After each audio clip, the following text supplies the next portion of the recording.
Parents association Jammu president.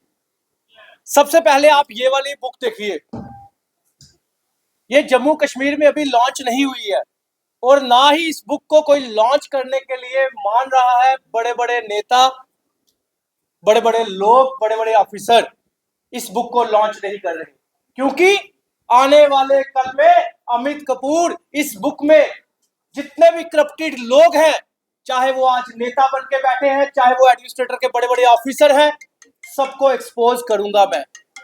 आज सबसे पहले जो मैं बात करने जा रहा हूं वो बात है सुनील हाली साहब की, जो कि एफएफआरसी कमेटी के चेयरमैन हैं। आज मेरे सवाल रहेंगे।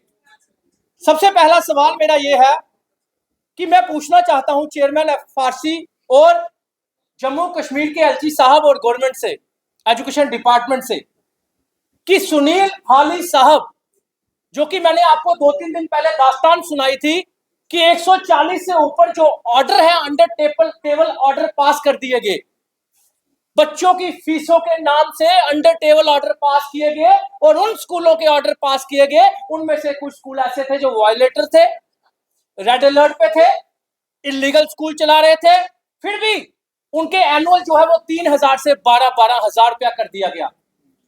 उसके साथ एक न्यू एंट्रेंट फीस भी उसमें एडजस्ट कर दी गई, उसके बारे में मैं आपको बताऊंगा। लेकिन मेरे पहले ये सवाल है कि अगर सीबीआई इंक्वायरी करती है, सीबीआई इंक्वायरी करती है, तो सबसे पहले ये इंक्वायरी की जाए कि 124 खसरा नंबर, 124 खसरा नंबर छन्नी कमाला में, 124 खसरा नंबर छन्नी कमाला में कोई भी जेडीए में जाकर उसका रिकॉर्ड निकाल सकता है। जिस इंसान ने इलीगल जमीन ऑक्युपाइड की हो, उस इंसान को चेयरमैन एफएफआरसी कैसे रखा गया?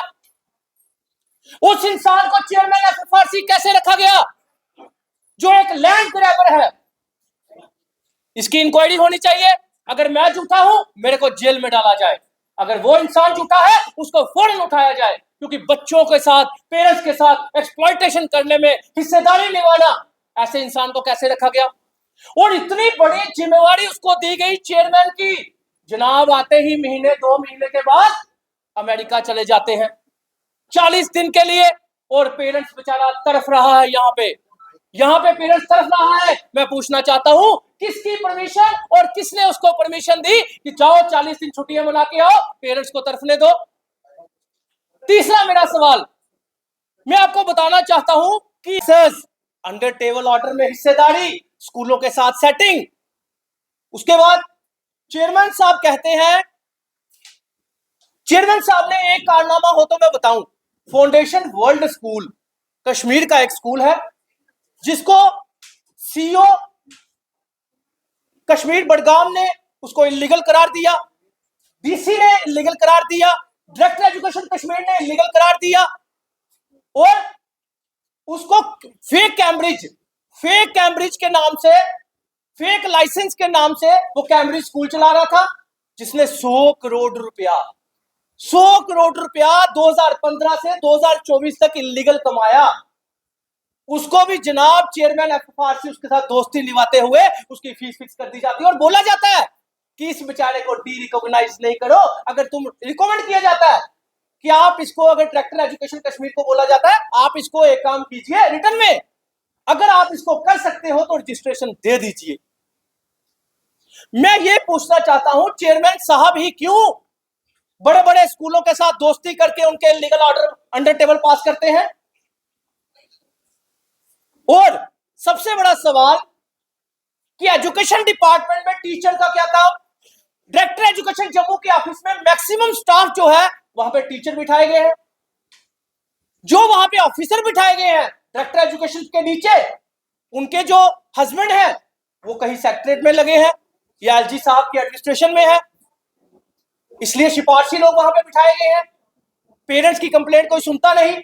अब मैं बात करूंगा चेयरमैन एफएफआरसी में, मेरी डिमांड है कि सीबीआई इंक्वायरी हो, और चेयरमैन साहब ने जितने भी ऑर्डर ये पास किए हैं सबसे पहले उनको हटाया जाए। एक लैंड ग्रैबर को एफएफआरसी कमेटी के मेंबर कैसे बनाया गया? अब मैं उनके सवालों के जवाब दूंगा।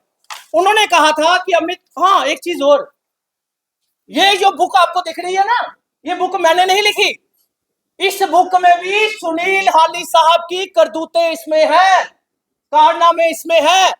चैप्टर नंबर 6 में सुनील हाली साहब की गाथा दी गई है कि कैसे जब वो जस्टिस थे तब उनको इलाहाबाद ट्रांसफर किया था, क्यों किया था, क्या कंप्लेंट आई थी, और आईपी ने उसमें कंप्लेंट में पुष्टि की थी कि हाँ जो कंप्लेंटें आई हैं उसमें कुछ सच्चाई है, इसीलिए चीफ जस्टिस ने इनको ट्रांसफर किया था इलाहाबाद, जहां पे 56 जजेस ऑलरेडी थे, 57 को साइड पर बिठा दिया।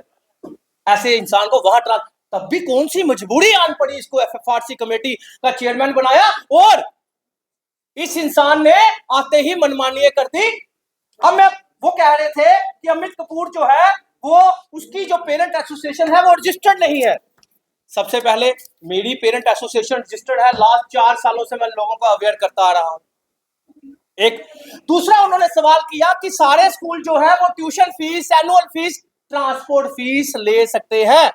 स्कूलों का एजेंट बनकर उन्होंने लोगों को मिसगाइड किया। अगर वो एजेंट नहीं होते तो ये बात कहते कि कोई भी स्कूल एफएफआरसी के अप्रूवल के बिना कोई फीस नहीं ले सकता, कोई इंक्रीज नहीं कर सकता। उनको ये बात कहनी चाहिए थी। स्कूलों के एजेंट बनकर लोगों को मिसगाइड किया, और उसके बाद उनका कहना था कि अमित कपूर का बैकग्राउंड चेक किया जाए, अमित कपूर की एसोसिएशन चेक की जाए। एसोसिएशन तो मैंने आपको बता दी। मैं आपको पूछना चाहता हूं, एक पब्लिक सर्वेंट को क्वेश्चन करने के लिए क्या इस एसोसिएशन की जरूरत मुझे है? पब्लिक सर्वेंट को तो कोई भी क्वेश्चन कर सकता है, पब्लिक सर्वेंट को कोई भी क्वेश्चन कर सकता है, पूछ सकता है भाई तूने कैसे गलत काम किया। और फिर कहते हैं अमित कपूर का बैकग्राउंड चेक किया जाए। तो भाई साहब मेरी ऑलरेडी शादी हो चुकी है, मेरे 2 बेटे हैं, बड़े अच्छे स्कूल में पढ़ते हैं, ईमानदार स्कूलों के पास वो बच्चे जाते हैं, तो मेरा बैकग्राउंड चेक मत कीजिए, अपना बैकग्राउंड चेक करवाइए।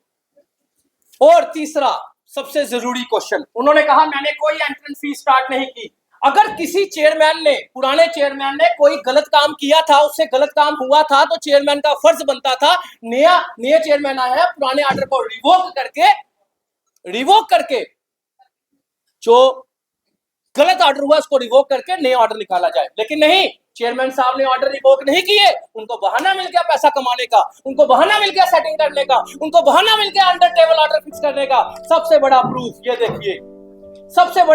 देखिए, उस दिन वो एक मीडिया वाले को बोल रहे थे मैंने सिर्फ 3-4% जो है न्यू एंट्रेंस फीस बढ़ाई है।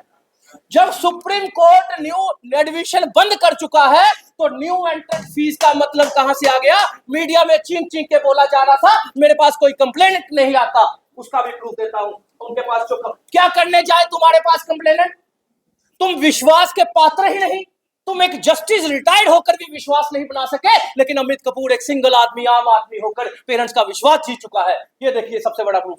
ये मेरी रिपोर्ट नहीं, ये office of the chief education Samba, ये सांबा की रिपोर्ट है। एक स्कूल की कंप्लेंट जाती है, 13 पेरेंट्स कंप्लेंट करते हैं और कहता मेरे पास कोई कंप्लेनेंट नहीं आया जम्मू में। कितना मीडिया में झूठ बोला, सफेद झूठ, कि मेरे पास कोई कंप्लेनेंट ही नहीं आता। ये देखिए 13 पेरेंट्स, 18 पेरेंट्स कंप्लेंट करते हैं। कंप्लेंट करने के बाद सीओ सांबा रिपोर्ट डालता है कि एक बच्चे से, सिंगल बच्चे से 42,410 रुपए से लेकर 42,550 रुपया पर बच्चे से एक्स्ट्रा लिया जा रहा है। एक बच्चे से एक साल का 42,510 रुपए, 550 रुपए एक्स्ट्रा लिए जा रहे हैं। ये किसकी रिपोर्ट है? सीओ सांबा की। उसके बाद उसने ये भी बोला है कि एनसीईआरटी के बुक्स के एडिशनल बुक्स जो है इन्होंने लगाई है और बुक्स यूनिफॉर्म का नेक्सस भी स्कूल में चलाया है। लेकिन चेयरमैन एफएफआरसी ने आज तक इस पेरेंट्स को, ये देखिए 6/9/2023 का ऑर्डर है, ये 6/9/2023 का। जनाब कहते हैं मेरे पास कोई कंप्लेनेंट ही नहीं आता। भाई साहब 6/9/2023 की रिपोर्ट भी फाइनल हो चुकी है, उसके बाद भी आपने किसी पेरेंट्स को फीस वापस नहीं करवाई। एक पेरेंट्स के साथ सेटिंग करके उसको डरा धमकाकर अगर एक पेरेंट्स की दिला भी दी, लेकिन बाकी जो वहां पे 1400-1500 2000 पेरेंट्स है, क्या उनको फीस वापस दिलाई? क्या ये ऑर्डर आपने वेबसाइट पे चलाया? क्या किसी की कंप्लेंट आपने वेबसाइट पे चलाई? आप ट्रांसपेरेंसी के साथ काम इसलिए नहीं करते। अमित कपूर को ऑर्डर पता चल जाएगा, अमित कपूर वीडियो बनाएगा, लोगों को अवेयर कर देगा और लोग जो है पैसा वापस ले लेंगे स्कूलों के साथ। तो सेटिंग इनकी कहां से होगी? अंडर टेबल साइन कैसे होंगे? अंडर टेबल डील कैसे होगी? देना नहीं, यही कहा उन्होंने। अब मैं आपको बताता हूं कोई भी एक आदमी आ जाए, कोई भी। ये ऑर्डर है एफएफआरसी का, मैं कह रहा हूं कोई भी ऑर्डर ले लीजिए आप, कोई भी एफएफआरसी का ऑर्डर है। इसमें लिखा गया है कोई स्कूल जो है वो बुक्स यूनिफॉर्म चेंज नहीं कर सकता, ठीक है, बुक्स यूनिफॉर्म सेल नहीं कर सकता। इसमें साफ साफ लिखा गया है, एफएफआरसी कमेटी के ऑर्डर में, हर एक फीस फिक्सेशन कमेटी के ऑर्डर में लिखा होता है कोई स्कूल बुक्स और यूनिफॉर्म सेल नहीं कर सकता। और तो और जब इन लोगों की फीसें सेट होती है, ये इलीगल स्कूल की फाइल कैसे लेते हैं चेयरमैन एफएफआरसी, वो समझ नहीं आती कि आपका डीसी कहता है ये इलीगल स्कूल है, आपका सीईओ कहता है इलीगल स्कूल है, आपका डायरेक्टर कहता है इलीगल स्कूल है, तो ये 5 मेंबर कमेटी के कैसे साइन कर देते हैं। बाकी मेंबर का कहना है कि हमें पता नहीं था, हमने साइन कर दिए, जैसा चेयरमैन ने कहा हमने कर दिया, हमें नहीं पता था। उन्होंने कहा कि हम ऑर्डर रिवोक कर देंगे, लेकिन ऑर्डर रिवोक करना, ऑर्डर 100 करोड़ के ऑर्डर रिवोक करना, आज तक जितने भी नेक्सस, जितना भी करोड़ों का नेक्सस हुआ है उसको रिवोक करना उपाय नहीं, इस चेयरमैन को हटाना उपाय है। इस चेयरमैन को हटाना, सीबीआई इंक्वायरी होनी चाहिए। सीबीआई इंक्वायरी के बाद पता चलेगा कि इस इंसान की प्रॉपर्टी भी मैं कह रहा हूं, इसकी प्रॉपर्टी का भी ब्यौरा होना चाहिए, क्योंकि जस्टिस के टाइम भी इस इंसान ने लैंड ग्रैब की थी, इलीगल ऑक्युपाइड की थी जेडीए की, तो इसको किसने बनाया चेयरमैन एफएफआरसी, किसने इसको बनाया, यही मैं कहना चाहता हूं। और हाँ, अगर मैं आपके चैनल के माध्यम से चैलेंज करता हूं चेयरमैन सुनील हाली साहब को, आ जाओ मीडिया में, मेरे सामने आ जाओ मीडिया में, आप उन मीडिया को इंटरव्यू देते हो जो आपको क्वेश्चन नहीं कर सकते, आप उन मीडिया को कोई इंटरव्यू देते हो जिनको शायद सारे चीजों का नहीं पता। अगर आप मीडिया के सामने मेरे साथ डिबेट पे आते हैं, मैं चैलेंज करता हूं, अगर मैं गलत निकला मुझे जेल में ठोक दीजिएगा, अगर ये इंसान गलत निकला इसको कड़ी, मैं कह रहा हूं जहां पे भेजना होगा भेज दीजिएगा, यहां से निकाल दीजिएगा, पेरेंट्स को बचा लीजिएगा। धन्यवाद।